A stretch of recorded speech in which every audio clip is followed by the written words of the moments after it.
You know what, Jamie? Let's pop off right now. We got to get started. We gotta go. Let's go. Let's go. Let's get the people in the chat.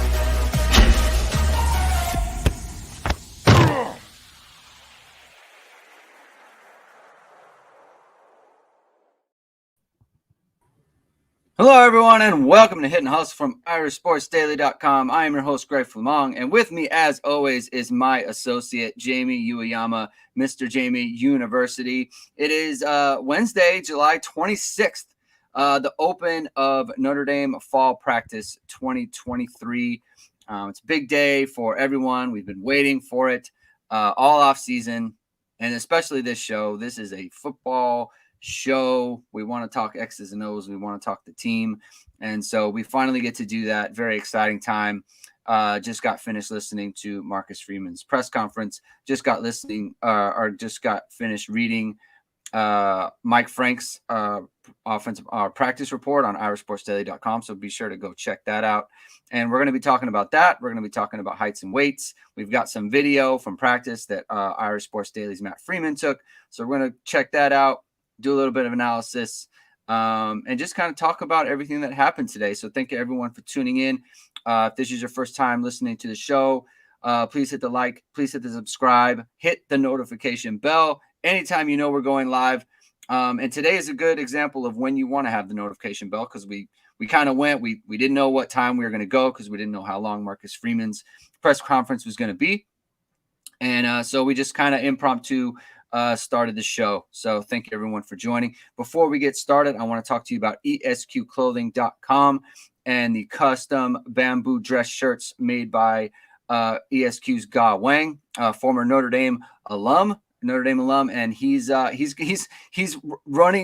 the shirt game right now, especially on the Notre Dame football program. You've seen his shirts on Marcus Freeman. You've seen his shirts on Sam Hartman when he's in New York City. All over the place. The players are wearing their sport jackets when they're on the player walk, and especially we're going to talk to you about his bamboo dress shirt, odor resistant, wrinkle resistant, machine washable, has stretch, comfort feel. He has described it as a performance dress shirt. So you want to go check that out. ESQclothing.com. Upgrade your shirt game. Jamie, huge day. Very excited to get started. How are you feeling on this glorious morning? I'm excited, man. I'm really excited. I'm always excited for the start of camp. Thank you, Steve. That's nice of you. And I mean, he's pumped. He's pumped as well. Fired up. He's fired up. And just to answer Lee's question, I am not there I'm not in SB right now. I won't be there this week. I'll be there. I think next Friday. Can't remember the exact Friday or Thursday that I get in, but I'll be there for 10 days. So I'll see a full practice. I'll see probably 4 other days that are maybe 4 or 5 other days that are 5 minute five periods or 5 period days. And you never know. Maybe they'll give us another full day in there too. Sometimes they sneak that in like they did in the spring. So hoping for that, but I'm excited to be there and see them when they're actually in pads and stuff too. But I think you do get stuff from the first day today. Even though it's a non-padded practice, it's just good to kind of see how people have matured physically, especially some of the young guys. And I think it's pretty good that there was no major injuries other than Caleb Smith, who I guess is going by KK Smith. He has a shoulder situation where he's going to be out for a few months, and that's obviously disappointing, but I think it was probably unlikely he was going to be a big factor this year anyways. And he's a guy who he was going to need a year to physically develop. I think he weighed like 168 or something. Yeah. 166 was. Yeah. So he is a guy who's going to need some time. So I think that'll be good for him anyways. He was going to have that. He wasn't going to be a guy who was really going to be in the mix, but other than that, you got like Jadarian Price was fully healthy practicing. Mhm. Eli Reardon was there. Kevin Bauman. So some of the guys, I think from what we had heard, we had expected those guys to participate, but just the fact that they were kind of like full, really that's very encouraging. Yeah. Yeah, it was. Especially like Eli Raridan. Like I noticed it, like no knee braces, which is you don't want to be wearing them, and that's interesting. Jadarian Price, like no red jersey. That was also interesting to me. Just like that, I'm surprised. I am, and that makes me think. Maybe he is a lot closer than I thought he would be at this time. It just in the clips, we'll throw up some clips that Matt Freeman put out. Like I thought Jeremiah Love looked really good, just moving around. The fact that he weighed in at 197, I think it was like that's real. You can play. He can play if he's ready to go at 197. That's not going to be a physical limitation there. And just to kind of give clarity on the coverage that Irish Sports Daily is going to have. So Jamie will be there later. He's going to see some other practices, and he's going to have a full practice. I think he said when that one's going to be padded. So we're going to have a lot more kind of information there. But especially as you get into camp. Yeah, later in camp, things really start to kind of crystallize as far as who's running with the ones and that sort of thing. But Mike is there, Matt is there, and Andrew Mentok is there as well. So they're all going to be doing. They're all going to be providing coverage. So you're going to want to go to irishsportsdaily.com. There's going to be a ton of coverage. There's going to be a ton of practice observations and that sort of thing. And we're excited to kind of pour into those ourselves for the next show. So let's kind of kick off a little bit. There was the kind of the news that came yesterday with Matt Bayless resigning. Marcus Freeman addressed that today in his press conference. It sounded to me like it was out of the blue for Marcus Freeman. He said he called him up and he said he couldn't fulfill his responsibilities the way that he would want to. He couldn't give the energy to it. Marcus Freeman said he tried to talk him out of it, obviously to no avail. But and the fact that Marcus Freeman tried to talk him out of it, that kind of eliminates any sort of speculation that it was like a move that he made, right? Like which was always kind of baseless. He tried to talk him out of it, didn't work, and he didn't go further from there. My impression from that is whatever it is, it's something that is personal to Matt Bayless that likely isn't really anyone's business. Yeah. It's like, so he has a family and stuff. Yeah. Like he's not a single guy. He's got a family. It could be anything. And if there's something to report on that pertains to the team or the university, if it was football related, that's different, but that would be reported. But if it's something personal to him, it does seem truly personal. Yeah. Yeah. Then it's just like, if people know, it's going to be left alone because it's just not our business. Yeah. It's unfortunate, I think, that the team didn't know. I think it's unfortunate that Marcus Freeman didn't know. Oh, definitely. Yeah. Yeah. So that's like, you get a call from your strength coach. And it seemed like the way that Marcus Freeman was talking about it, it seemed like the team was really affected, that he had to kind of, have a talk with them like, hey, we need to lock in, and I thought Marcus Freeman said something that was really smart. This is not the only change that's going to happen this year. There inevitably is change all the time. And you got to, he said, I respect them. I want to listen to them and hear about what they have to say and how they're feeling, but you do have to move on. Time does not stop. I think that was very smart of him to just kind of note that change is constant. It's always going to happen. So that was my takeaway from it. And did you have anything else on that, Jamie? Yeah. First of all, too, that's just one of those things where, not that I didn't expect that he had, a list of, what happens if some coach leaves or this situation happens. But the fact that he directly referenced, he's like, yeah, I have people, because you have to, And that's, I mean, if you don't, then then he really wouldn't be ready to be a head coach, right? So, and obviously he's already had to go through that, this offseason, right? But, so I'm sure that, he has, I guarantee he has somebody already in mind, kind of like whether that's multiple people, that he, is interested in or, wants to talk to. And like we kind of said yesterday, my guess is that it probably won't be something that happens until, you know, I would say after the regular season, probably at the earliest.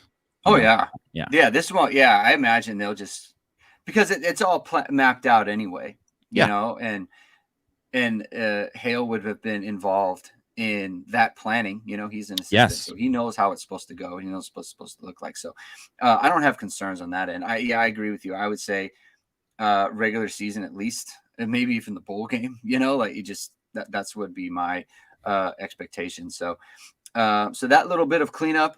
Jamie, let's talk about the heights and weights before we saw anything that Notre Dame released the updated roster. What stood out to you? I know there were some things that stood out to me. Did anything stand out to you in that regard in terms of heights and weights? Did someone maybe appear to be ready physically that you didn't think, or someone is behind of what you thought they would be? Or what stood out to you? I would say that usually like there's like one or two kind of concerning ones to me, but I didn't really see that. So that's good. I think we did get the. I think we did get the annual Michael Carmody doesn't weigh enough. I think that was. But he put on 11 pounds. He put on 11 pounds. He's 291, which is like the most he was since. I think he was for like or after his redshirt freshman year or whatever, right? Mm-hmm. So, that's good. The fact that he was 280 for so long was always concerning, right? Yeah. So. I think it's good to, sticking kind of with the O-line, Emil Wagner up to 288. I think that's very encouraging. He keeps making like good, solid gains. And I think when, if he's playing around 290 this year, if he has to play, obviously he would probably only play if there are injuries or whatever. Like, a guy can come in and play at around that range. And then if he's around 300 next year, that's good. Like, I think, that's obviously encouraging. I think Sam Pendleton 314. That was, I think that's like a good thing. I want to obviously take a look at him in person when I get a better look at him. But Charles Jagasaw 330. If you read Mike's practice report on Irish Sports Daily, he talked about how, he looked like a good 330. Like he did not look like he had much of a gut or anything like that. So that's always good when you're getting those type of guys, those Blake Fisher types, those guys where it's better to be huge and have to kind of trim down a bit than it is to, have to put on a ton of weight. Right. So because you're always, as we kind of went over with the Carmody thing, right. You don't want to be in that situation. Flanagan at 262 as a freshman tight end. I knew he was going to be big, but 262, wow. Like that is, that's something. And that's more than Ballman and Mitchell Evans. Yes. And those guys aren't small guys, no, right? They're not. Like you don't see them and be like, oh, they're not physically good, so that's interesting. And I think Flanagan is probably going to, end up around 270-ish, right? And probably kind of stay there. But I'm really interested to kind of see him move. I think that the one thing Tyson Ford at 274 lost weight, which I think is, probably good. I thought he was maybe a little bit, he didn't have the best body in the spring. It's not bad to be around 290 or whatever, but he probably needed to shed some bad pounds. So I don't think that's going to be all that bad. And if he is around 275 as a 3-tech, and if that helps him kind of like be kind of more impactful, play with like a better motor, like be a guy who could maybe push a little bit more as a pass rusher. That's good. Riley Mills 306. just a monster. And I mean, obviously, none of that's bad weight. Like, the guy's a beast. Those freshman defensive linemen, I think, and already kind of, so Devin Houston 292, Armel Mukum 280, right? Which, if you looked at pictures of him, that's not surprising at all. Brandon Vernon 259, which I think, I mean, he lost weight. He lost weight, Yeah. and I think, yeah. I think he was I saw him in the same way as like Tyson Ford, like you said, like he needed to lose to gain. Yes. He seemed a little doughy, I guess. Yes. Is a better word. And I'll be interested to kind of see where he ends up. I do think he's probably going to still end up as a 3 tech, but not be like a, he was never going to be like a 300-pound guy. So, or he maybe could, but just probably not likely. Like, he'd have to kind of blow up a little bit to do that. Boubacar Traore at 237. James Lawrence NC brought that up as well. Yeah, 237. That's something. Thomas Harper at 190. The freshman linebackers are that size. Yes. Both Bowen and Preston Zinter are in the low 230s, 233, 234, 232. And Boubacar was there was so much like mystery surrounding him that you just kind of didn't know what he was. Obviously, he's got a super long frame and he's not going to be 237, but you can see the difference between a guy like him, and that's the 1 year difference between a guy like him and Aiden Gobera, who was around that last year, and now Gobera is 256, right? So see Junior Tui Halamaka's 254, Burnham's 248, right? Like, you see that kind of difference, and you wouldn't think that those guys would be heavier than Boubacar. Obviously, he's longer than them, so that is one thing. I mean, Jordan Botello 264. Which was a bit surprising, but I'm gonna guess it's not bad weight. I mean, ready to be the guy. That was kind of how I took it, Yeah, just like ready to step in. Because what was Foskey last year? Foskey's around that same. Yeah, but he's longer. He's got a bigger frame than him. But I mean, Foskey's was always like 260 to 270.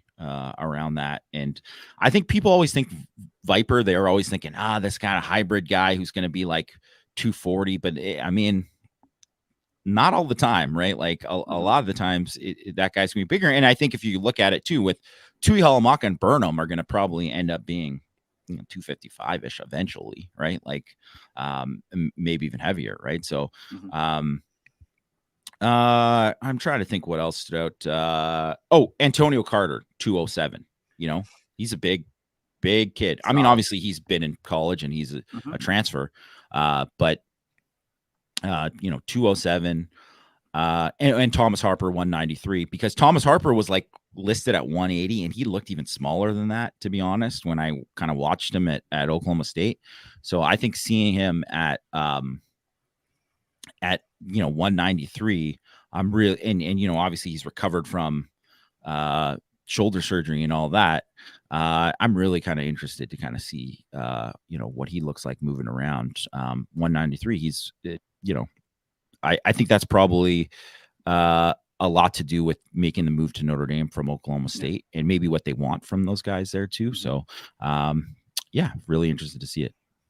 I mentioned the freshman linebackers before, but Zinter, Bowen, and I'll throw Ziegler in there. He's at redshirt, but he's also in the mid 230s, ready to go. I mean, they are all at, I put it in a tweet too. They are all heavier or as heavy as the 5th year guys. The heaviest linebacker on the team who's playing linebacker, right? So Josh Burnham he's heavier, but he's also playing Viper. Same with Junior Tuli Halamaka. The heaviest one is Marist at 239, but all the freshmen are in the 230s, so they're ready to go. I mean, Zinter to me is, I think he's going to be good. He is one of these guys who like we look at like Teddy Rizak and Bodie Cahoon, like same kind of deal, where it's just like Preston Zinter, low ranked recruit, look good in the spring game, and he comes in and now he's mid 230.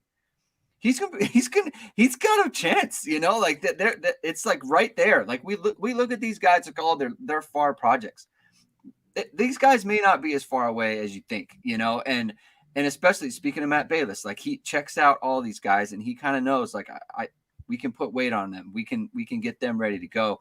So I'm impressed by all of those guys. Tony Ventitelli is talking. Jaden Osbury's up to 224, right? So he weighs more than Jalen Sneed, who's at 222. But even that is a good. That's good for Sneed. Yeah, and it's good for Sneed, right? So he's a longer guy. So I mean, he was like 20 pounds lighter a year ago. So yeah, exactly. He came in at two. I think it was right over, just over 200. So he's put on a bunch of weight. There was a question here about Mitchell Vahiluk asked Jaden Mickey at safety in Mike's practice report. I just checked it over. I think the way that Mike wrote it, who was in the secondary, was a little bit inartfully put. It was Jaden Mickey, comma, and then Antonio Carter and DJ Brown, or Thomas Harper and DJ Brown. I don't remember, but it was, he kind of lumped in Mickey with those guys, but he meant separately, because later on in the practice report, he said Ben Morrison and Jaden Mickey looked really good at corner. And there's been a lot of talk about Jaden Mickey's off season. His confidence seems to be, he's a very confident player, and that's what you want to see from, so you need it from a corner, especially.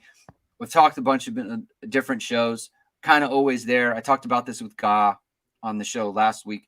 Always around the ball. Just there was the point of the catch when he struggled.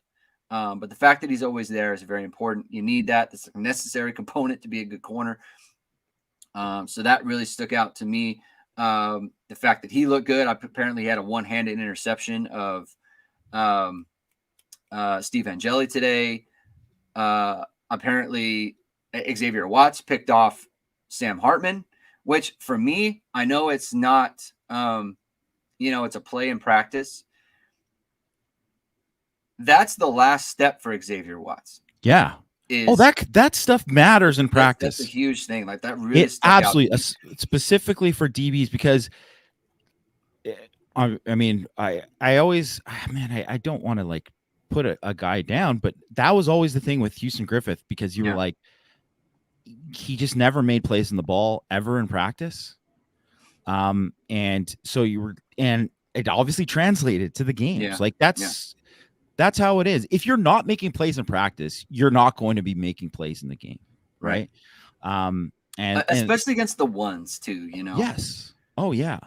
Like it's one thing too. And that was the one thing with Kyle Hamilton, because when he came in, and obviously he had 1 million picks, and I mean, he was really that good, but it is a different thing when you're picking off Phil Dracovic, like, 437 times than it is when you're doing it to Ian Book. But he was also picking off Ian Book too. So he was just like that guy. But I think that it is something that doesn't get talked about enough. If you're not making plays, specifically at DB, I think too, if you're not making plays on the ball, you're not finding the football in practice, it just doesn't happen in the games. It never does. That's just how it is. I mean, Greg, you could totally speak to this just from when you played. Like that's 100% a real thing. Yeah. I mean, you have to be able to show that you can make, it's your own confidence, right? Like to believe what you're seeing on the field. Like if you do it in practice, like it has to happen in practice first before it happens in the game. Like obviously it's not always that way, but generally speaking, it's got to happen in practice first. Because I don't ever remember like hearing practice reports like, oh, Xavier Watts made a pick. And maybe he has, right? I don't know that that's the case, but I don't remember reading that. And so for him to be out there, like he has so many qualities. He's around the ball constantly. He's good against the run. He's good activity. And at the end of last year, he was so close so many times. If he learns to finish, we're talking like a very good safety for Notre Dame. I don't know what his ceiling is as far as like, being an All-American or that sort of thing. But we're talking like someone who you can count on every single week to be a playmaker for you. Like that's very important. So that really stuck out to me. I was really excited to see that. Why don't we throw up some of the video clips that Matt took today? Matt was it's got some really good stuff. A lot of quarterbacks and a lot of receivers. Sam Hartman. It's got to be very exciting for him to finally get going. Last year in the program, last year in college football, finally gets on the field. In a Notre Dame uniform and that sort of thing. Well, also too, you're going in and not every single rep is life or death. Yeah. When it's you are QB1, right? Mm-hmm. And so it doesn't matter quite as much. And you can be loose and you can be confident and you can just play your game. Here's Jeremiah Love here. I mean, he just looks. Yes, I think he drops that ball, but he just looks. But just wow, yeah. the twitch. Yeah. The twitch is something. Here's Braylon James. He's got to get the. This is the one where there's slipped. A lot of. I saw that in the spring a lot too. There's a lot of slipping for him, and that's a footwork thing. It's right? footwork, yes. And it's one of those things like people talk about. We always say, X guy is raw, right?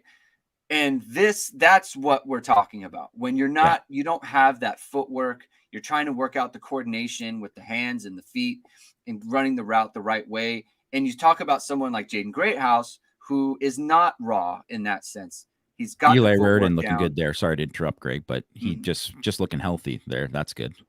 Oh, Eli Raridon, yeah, without the braces. See, look at Jaden Thomas here, like very smooth, and you're going to see in a couple clips where here's Deion Colsey, and at the end of the same route you're going to see from Braylon James where it's just not as smooth, It's a little. It's not as sharp. It's not. Right. It's just. But it's a nice catch. It is. Yes. Right. And it's not to say that he might not be somebody who gets a lot better as you think, but there's Rico Flores. Oh no, this is Rico Flores. This is Rico Flores, right? But just like sinking his hips, like the footwork, pumping his arms, like they're just those little details.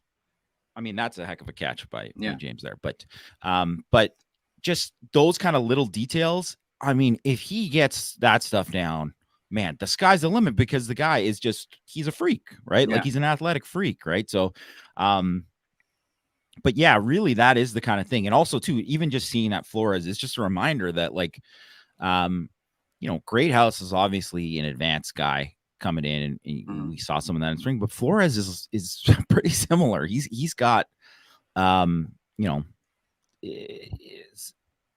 stuff that a lot of guys like, it takes a while to learn, and he's already doing it. I should have mentioned Christian Gray was someone I noticed in the heights and weights. He's coming in at 197, I think it was. Yeah. He's in the 190s. That was big for me, right? Yeah. That's why you enroll early. Yeah. He weighs substantially more than Ben Morrison. He's over 10 pounds more. Who was it? Oh, no, he was 189, I think it was. He weighed more than Ben Morrison, which was because I don't find Ben Morrison to be slight in any way. No. He was obviously physically capable last year. So he's going to be interesting. Yeah, he's going to be interesting. Yeah. Marcus Freeman talked a ton about Cam Hart and how he that definitely stood out. His game. That's huge. It's huge. If he has turned a corner in terms of off-field stuff and getting physically prepared, just getting healthy. Yeah, he needed. I mean, when we have the shoulder, it's obviously hard to work on your upper body and that sort of thing. Even lower body stuff too. It affects everything. So I thought that was a big takeaway. Made sure to highlight that Jeremiah Love could fly. I think that was the word he used. Could we see? Two freshmen on the return games with Jaden Greathouse at punt and Jeremiah Love on kickoff. What do you think, Jamie? Especially if Jeremiah Love's going to be upper 190s, because then he can take that physical, someone could bounce off him or something like that. I mean, he's just so explosive that I just could easily see it. And I think Greathouse kind of fits to that perfect, like everything, like he's going to get you what you need. Right. Mm-hmm. Like, and he's going to be reliable. Right. Cause I think that people always kind of underestimate. They're like, oh, why was Matt Salerno back there? Well, he was going to catch it every time, like that's just, or like 99% of the time, right? Like that matters so much, right? And like that has to be priority one above, and make the right decisions in terms of like, I'm going to fair catch this. I'm going to let it go. I'm going to do all these things, right? All of those kind of things matter. And if you've done it before, that helps quite a bit. But I definitely think Love could be a guy that ends up being there. And we mentioned Micah Bell, and Marcus Freeman mentioned him too as another guy who can fly. They're both track guys, right? So he's easily someone who could be someone who plays on special teams early. But I back to Hart there for a sec though. Mm-hmm. One of the things with Hart, so he missed this spring, he missed the last spring, he missed most of camp last year, he missed bowl practices too. So he's missed a lot of time, like a lot of practice time, a lot of reps and stuff like that. So the fact that he's healthy and, Marcus Freeman kind of made sure to kind of highlight how, he's kind of taken that next step. That is incredibly encouraging because they need him to do that. I mean, I guess the fact that Jaden Mickey's already taken a step too that's obviously some pretty good insurance there. But it all of a sudden too, you have like 3 corners that you're doing that. And you have a guy like Clarence Lewis who's played like a ton of football. And like, I mean, he's better than your average corner. That's for sure. And is, has a chance to be the nickel too. I think that like where they're at in corner is kind of what you kind of expect them to be. And if there was like any kind of hesitation there, talking about it, that would have been like, oh, maybe it's not, but I think it's legit. Like, I think the corners are that good. And here's the other thing that's important is, it's not Marcus Freeman's defense, but there's certainly Marcus Freeman elements to the defense. And what made the defense at Cincinnati go was Sauce and Kobe Bryant. Those 2 guys really allowed their defense to unlock a bunch of things that you couldn't do with lesser corners. Yeah. And so that's super, it's a big deal, right? So I think that, obviously in this day and age with the way teams play, passing is king. All the best teams that they're going to play this year are going to be heavy pass. I think we're going to see a lot of that from Clemson this year with Garrett Riley coming in. So I think that's going to be a big deal. Brian Denbo asked about Chris Tyree. And that was someone that Mike Frank highlighted in his practice report on offense was Chris Tyree. He looked really good. He said he caught a number of touchdowns in the red zone periods, looked good running routes and that sort of thing. I think it was Marcus Freeman. What did he say? I didn't catch this. Did he say something like 18,000 balls he caught or something like that? I mean, I can believe it. Well, yeah, someone check me on this. I'll have to go back and look. Might have been 1,800. 1,800? Okay. I think he said 18,000. And I was like, maybe he meant 18,000. I mean, look, you're on a jugs machine. You can just do it over and over again. Yeah. Well, you know what? If you're catching, I mean, I can, whatever. We don't need to pull the calculators out for this. He's put a lot of work in. Yeah. But it's like one of those things. It's like the whole, like, man, he shot 300 jumpers a day, right? Like that's I mean, yeah. If you're Mitchell said, he said 18,000. Yeah. Yeah. I mean, if you're serious about being a receiver, and you want to do it, that's what you do. Yeah. Right. And I think that's the kind of thing too, where in the spring, I thought he looked pretty good in the spring. But he definitely dropped some ones that weren't perfectly on target, but ones you want to see guys bring in, because it's not always going to be on target. And some of the times too, the ball has to go to a certain spot because, a ball placement in order to complete a pass. Right. So you got to be able to catch it when the ball's not perfect. If the ball's a little too high, it's a little too low, it's behind you, whatever. Right. And the only way you get better at that is by doing it rep after rep after rep. Yeah. It's just like when you're shooting jumpers, it's one thing to just be like, hey, I'm really good at just being wide open at corner threes. Well, what are you going to do if you got to like step back and do this and whatever? It's like all these different things. So, yeah, I mean, if he's doing that, that's serious. And I think also too, like the one thing you say about Tyree and a guy like Cam Hart, like it's now or never. It's now or never. These guys are, it's if they want to play in the league, this is what you got to do, right? You have to be able to show these things. You're taking it seriously. You got to be a pro now, right? And I think even with, I mean, he didn't have the greatest year, but I think a lot of it had to do with quarterback play last year. But Braden Lenzy, to me, he clearly took like a pretty big step in it with his overall game last year. And because he took it seriously, and it didn't translate obviously to him going to play in the NFL, but he was a better player before because of it, and it helped Notre Dame, right? So if those guys are doing that, and I think Hart certainly. I mean, I would be pretty surprised if he's healthy that he's not like a NFL draft pick. Tyree, I think he's got a lot to prove before any of that too. But I mean, considering he's got a lot to prove, catching 18,000 balls in the offseason sounds like a pretty good idea. Yeah, definitely shows the commitment level there. And we always talk about, contract year. Well, for Chris Tyree, this is a big year for him. He wants to be an NFL player. And I think the way to do that is as a slot receiver. So he's definitely taking that seriously. Senior year as well. Guys, there's a senior bump I talk about all the time. Come into your senior year, you want to show out. So that's going to be a big deal for him. So thank you to Matt for the nice video that he shot. And if you're looking for some video that you want shot, that you want highlighted, check out our friends at VSR Media. That's founded by Notre Dame Football pregame host.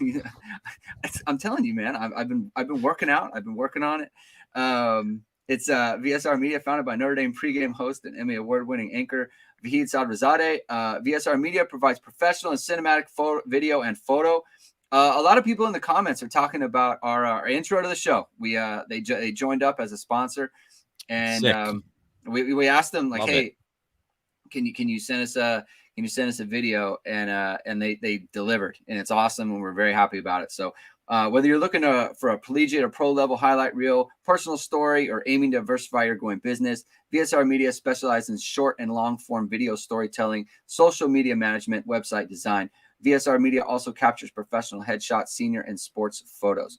Go to VSRMediaCompany.com, mention Irish Sports Daily, and receive 20% off your first project. Visit online or call at 574-800-9106. Yeah, I was sending the I was very proud of the intro. I was sending it all over the place. So people are very excited.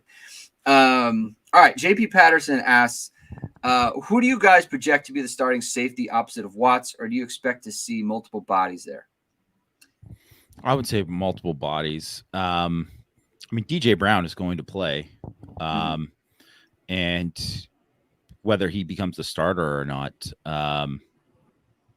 like he's obviously started and played a lot of ball for Notre Dame, so he's going to play, and he's the floor is high with him, right?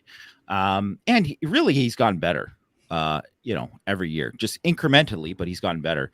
And I think, Henderson, I thought he looked really good in the spring, and he took a step. So you have those guys. All those guys played over 300 snaps last year. And then it's just a question about Harper and Carter, right? And what those guys can do and where those guys are at. Carter, it's interesting because, he's making that trend. He played outside corner. So now he's going to play safety. He's going to try to be nickel. Like, it's an adjustment. So it's not exactly like, he's going to, in addition to kind of like learning a new scheme, getting comfortable with the new environment, all this kind of stuff, he's got to basically learn a new position and all that too. So, I mean, it wouldn't seem like he's like the number one candidate to do it. And then Harper too, like, I think he's in the process of, trying to be the nickel as well, competing for the nickel job as well. But you got 5 guys there that I think can play. Now, like you said, if Watts can kind of make that jump and you get another guy who can make that jump too, because that was really, I think people always talk about Aloy Gilman and how his impact, I mean, he did make a huge impact that 2018 season with the first year he was eligible after transferring from Navy. But it's like probably doesn't get mentioned enough that Jalen Elliott also, like, I mean, he was probably like a subpar starter in 2017, and then he became like a really good player in 2018. So that's the one thing is like, is that what like you're going to get from like Ramon Henderson, right? Is that where you're going to get from one of these other guys? Are you going to get one of those levels? And that's kind of, you know, going to be the difference there. And I think you're helped because if the corners are really good, then I mean, you're going to be in a like, as we expect, you're going to be in a really, really good spot in the secondary. Yeah. I think it's important too, to remember with Henderson, like Watts needs a backup as well. And I think that Henderson is kind of the natural fit there. I think Carter could do that. But the way I see it in terms of the starters and just how it looks on the depth chart, like I feel like you have Watts who's kind of entrenched. DJ Brown has his role. And then I think you got a bunch of hybrid guys like Henderson, former corner, Carter and former corner, and Harper nickel safety guy. So there's a kind of bunch of hybrid guys, which I really like. I like the versatility there. And I like there's a physicality to a guy like Harper. And even Carter as well. Carter's a very physical corner. So I like that. Carter's got that good size too, which is key. So I like the versatility. You know, I wouldn't like it if, and this is what I kind of felt about like with Griffith and Brown last year, is they're both kind of the same guy. And so you weren't gaining really anything when one or the other was in the game. It was all kind of the same stuff. So I like that they are, I like that there's a versatility to that group. They have no problem putting Harper in the slot. They will have no problem putting Carter in man coverage, stuff like that. So that's really good. That's really good for the kind of the makeup of the secondary, not just the safety position, but the secondary as a whole. Because, teams run a bunch of sub packages and that sort of thing. They're going to have a bunch of stuff embedded for the Ohio State games, the USC games, probably the Clemson games as well. So that's when the value really comes up for me. And you're going to play different teams that do different things on offense that you need different, maybe you want a bigger guy to kind of match up one week, and that's Carter's week, right? Yeah. And maybe you want, something else another week, and that's, Harper's week. Like that's kind of stuff where you want to have all those. The more options you have, the more chess pieces or whatever that you can kind of move around the board. I mean, the more versatile your defense can be, the better you can be from week to week. And I think, like you said, I think last year, maybe a little bit too similar with the types there. So I think, that's a good point. Like, I think that's could make quite a bit of a difference. Yeah. Terry Gillery asks, does Tyree have 2 years? Is he going to be an elite wide receiver? I believe he does have 2 years because he does because of the COVID year. The COVID year with 2020 was a red shirt for him, essentially. So this is his true senior season, but he does have 2 years left. I would not use the word elite. That is not my expectation. I mean, I suppose, I mean, it's possible. There's a lot of things that are possible, but it's like, if anyone said like, yeah, he's going to be elite, or if anyone said he's going to be trash, like, never to listen to them at all, because there's no basis for that. Here's the thing about Tyree is because he was billed as like a 5-star running back, high 4-star running back, because he hasn't become that, all the little things that he's been good at are kind of forgotten. And those things will be highlighted this year because he won't be asked to do the other stuff. Like, the back out of the backfield thing, the touchdown against Cal, right? Like it's a good play, right? the screen passes that he ran, the screen pass he ran against Alabama, the little slip route he ran again, like that is a play where it's hard to run that play with Audric Estime or Logan Diggs, but it's a good play for Chris Tyree, right? Like that stuff.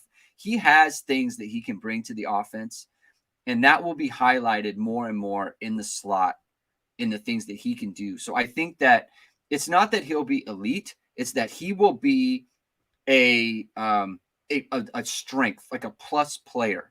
When he's on the field, people won't be like, oh man, like why isn't Diggs in, or why isn't Estime in? Like why are they running this with him? It'll be more of like, let's get him on this route. Like he's killing them on this route. And that's where it's I think the mindset will change for people on Chris Tyree. So I don't know about the word elite, but very useful player in this offense with Sam Hartman. Yeah, and I think there's obviously recency bias too, because if you look at like, his freshman year and he flashes a big play back, he had long runs, and he had more long runs in his freshman year than he had last year, right? And then he also, he had bad turf toe as a sophomore that kind of hurt him quite a bit in that year, and then obviously the line was horrible at the beginning of the year too, so that didn't help. But in the bowl game, he had over 100 yards receiving. He was like made a big impact in that play, or even something like that. That little, that kind of like fake jet, wheel route that he ran for a touchdown against Toledo, right? Like that kind of play where if it's not Tyree, maybe it's like a 30-yard gain instead of like a house call, right? Like people kind of forget about that kind of stuff. But I think it's that's what he can offer. He's got that kind of speed, and like you can design plays for him. You're like, we're gonna get this to him because guess what? He's going to be a guy who scores. Where it's like where you ran the little angle route with the Estime and he got 30 yards, and he, that's probably 60 yards for Tyree, right? And that's kind of the difference. Yeah, I mean, look at the guy had what was it in the bowl game? What was it, 5 for 150 or something like that? Because he had the long touchdown. I mean, it's like that, like the 98-yard kick return against. I can't think of really. I can't really think of any other Notre Dame back that would have had 5 for 150 in a football game, And so that's just the thing. It's a big deal, and I think he's going to be a very plus player for Notre Dame this year. John Klimek. With a comment here, I was both happy and intrigued by Marcus Freeman's linebacker statement in regards to practicing them as if they were veterans. I hope this implies the young guns are going to play. I think it 100% implies that. I think that those guys being the weight that they are. I mean, look, he recruited all these guys. The young guys. These are Marcus Freeman's guys. He obviously likes them. They do have to have an eye towards the future because there's a strong possibility that Kaiser, Bertrand, and Marist are all not on the roster next year. And so I think it's a combination of that. I think it's a combination of you don't need to beat up the older guys because they've been in the program for a long time. And the younger guys are talented and physically ready to go. And you want the depth and you want them engaged. You don't want them to feel like they're not a part of it. You don't want them to feel like it doesn't matter how they practice because they're not going to go on the field. Like you want them because the older guys are always going to play. This is their spots. Right. And I think everyone gets kind of ahead of it in both ways, where in one way people think like, man, why wasn't Prince Coley playing? Well, did you watch him? He didn't play that well when he got the chance to play. Like he flashed, but there are a lot of things that he didn't do well, right? So sometimes the young guys aren't playing for a reason, right? And so there's some of that, and then, but there's also the fact that they're going to play the best guys. Like that's it. Well, the 2020 season, Jordan Genmarkeith was supposed to be the will, right? He was supposed to be the will. He's the third team, ends up transferring at the end of camp, right? Like because Marist and Shane Simon beat him out. And then you're like, well, Shane Simon's supposed to be, he's going to be this next great will linebacker for Notre Dame. By the end of the season, he loses the job. And by the end of the next camp, JD Bertrand had passed him on the depth chart, because you would have thought, oh, okay, well, Marist breaking his leg is like, that's the chance for Shane Simon to kind of reclaim that will linebacker spot. Well, they played Bertrand instead of there. Like, Bo Bauer was like next in line at Mike linebacker for years, but somebody always else went there. And it wasn't that he was, he's a fine player in his role and certainly a great special teams player, but it doesn't always go like how it's supposed to go, like with the next guy in line. The best guys are going to play. Their coaches aren't trying to, limit people that are. And if other guys go out there and earn it, they're going to play. And I hope that, I'm certainly hope that we see quite a bit from these young linebackers this year, because that means they earned it. And I mean, they're, athletically, they're really, really exciting talents. So, let's see. CFB Hertz says Mike's write-up mentions Ford at strong side defensive end may explain the weight loss. And I did check, and he did have him there. He did have Tyson Ford at strong DN. What do you make of that? Well, I don't know. I'll have to ask Mike if that was, because if it's like one of those things where it's like in, I mean, we do have to remember, like, it is the first periods. So yes, so it's well, no, it was the full practice, but I think when they line up, I think that's. Oh yeah, that's when they line up. That means absolutely nothing. Do not take anything that whatever. Mike's putting it down. People care about it, but I'm just talking about in terms of what the depth of who's actually going to play. It means nothing. Like, it's like who's first up running these lines, whatever, like to line up to do drills and stuff. That's all it is, right? I would say this is something to be monitoring. It's something to monitor, but it could mean it might just mean that they were like, hey, Tyson, you had a really good summer. You earned to be with the twos, but there might not be a spot for you yet. So here's where you're at. So it, we'll see how it is in the next little bit. And we'll see from there. Like Nana being with the ones instead of Javonte Jean-Baptiste might mean something. It might mean but Nana Osafo-Mensah has always been a guy who's like, man, this guy had a great summer, right? But he's never been the starter. He's never earned the start. So we'll see. We'll see with all these things, right? Like everything is, fluid in terms of that thing, but especially when they kind of line up too, like in the spring they did like a 9-on-7, and so which is an inside run drill, right? For those who don't know, right? It's an inside run drill, and they had the first group at linebacker was, I think it was Bertrand, Culley, and Kaiser, which was like, oh, that's interesting. That's, what they're doing. I mean, a week later, Prince Culley's like in the portal, right? Like, it's just one of those things, like they give different looks at different times. And it was like Marist was also like doing some like pass rush stuff during that time or whatever. There's all these other things that go along with it. So I don't know. I think like, that kind of thing, it is something to monitor for sure. But it might not mean anything. Yeah. It could mean something, might not.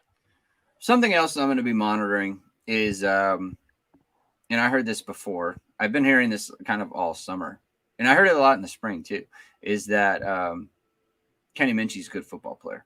Now we're monitoring, right? That doesn't mean anything. I don't know what that means vis-a-vis Steve Angeli. But I've been hearing Kenny Minchie can throw the ball. Good passer of the football. So, they're going to put pads on, and there's going to be a rush soon. A lot of this is 7-on-7 stuff, and I've seen a lot of quarterbacks look good in 7-on-7, and then they don't look so good in when pads come on and there's people flying around. So, but that's something to monitor as well. Tyler Hack in the comments, you hate to see it. Jamie. He didn't realize I didn't realize you guys were going live today. Missed most of this. Jamie, that's why you want to hit the notification bell so you know when we go live. You get an alert to your phone that we are going live. It's disappointing from Tyler too, because on the last show it said we're going live Wednesday. Yeah, we did. And we did say that, and I put it on Twitter as well, like 2 hours before. We're going to go live after Marcus Freeman talks. It's tough. You hate to see that. So, folks, if you're listening, hit the subscribe button, hit the notification bell so you know we're going live. Do you think John Erickson says, do you think Tyree noticed the NFL plays wide receivers twice as much as running backs? He probably did, and he also probably noticed that it would be better for him. It's just better for him. Like I don't think I doubt that was the main thing. I think he's just thinking about like, what do I got to do to like play in the NFL, and that just it might be or